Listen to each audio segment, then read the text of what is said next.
Don't forget to subscribe to our channel and do hit that notification bell in order to get our videos before anyone else.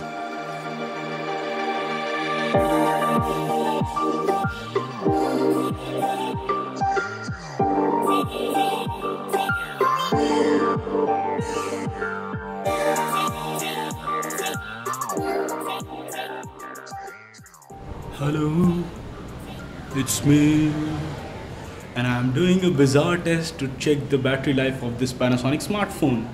And let's go crazy, let's go nuts. So, pitch dark outside, and if you see these two smartphones at the bottom, these two smartphones, one is recording the time lapse, one is playing videos on loop. So what's happening here is that I'm trying to test the battery life of this Panasonic smartphone by playing Game of Thrones season 6 on loop on this smartphone, and let's see how long does it last.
So guys, the device lasted more than 7 hours, and even after that 34% battery was left. It played 8 episodes and each of them was 50 minutes, and still after all of this ordeal it had 34% battery life left. So that means that it is a great device in terms of battery life. I wanted to do this practical test because I'm not a huge GOT fan, but I know that a lot of my viewers are.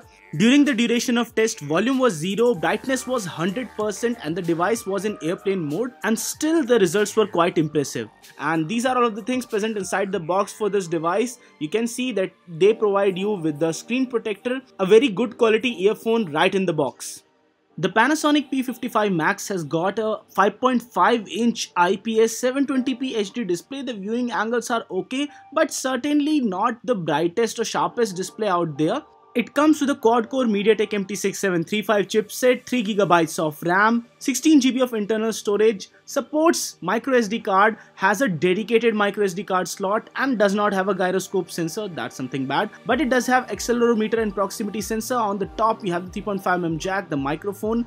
The capacitive keys are not present, and you have on-screen keys. And on the right hand side of this device, we have the power button and the volume rocker. At the bottom of the phone, you get the speaker grill along with the small microphone hole, and it comes with a 5000 mAh battery, which really does last long as we tested, and it has dual SIM tray slot along with dedicated microSD card slot. So that's something good. And now let's just test the audio playback for this one.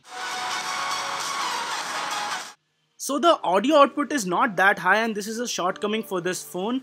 Keeping that aside, I appreciate the fact that Panasonic guys left Android Nougat on this one with pure stock skin, so that makes the device a little bit smoother to use. These are all of the benchmark scores, and all of these indicate an average performance for this device, not that high when compared to few other smartphones in the similar price range. When I talk about gaming on this device, I was able to play Asphalted and Grand Theft Auto San Andreas, but on maximum possible settings, both of these games showed choppy frame rates. But when I turned down the settings a little bit, I was able to play these games really well. And now let's talk about the camera for this device. The Panasonic P55 Max comes with a 13MP rear camera and a 5MP front camera. The rear camera supports 720p highest video resolution, while the front camera supports 480p highest video resolution. Both of the cameras were not that great, and this can be said for every phone in this price range. Below 10,000 rupees, There are very less phones which provide a great camera, and for the price I think the camera did a good job, but the front camera shot really grainy photos and I think that certainly needs a lot of improvement. The video had EIS, which is electronic image stabilization in it, so that is something that would come in handy when you are shooting videos outdoors or while moving. And the front camera had 480p videos which were not really that good, and there are phones in this price range which do support up to 720p on the front camera, so that's a letdown.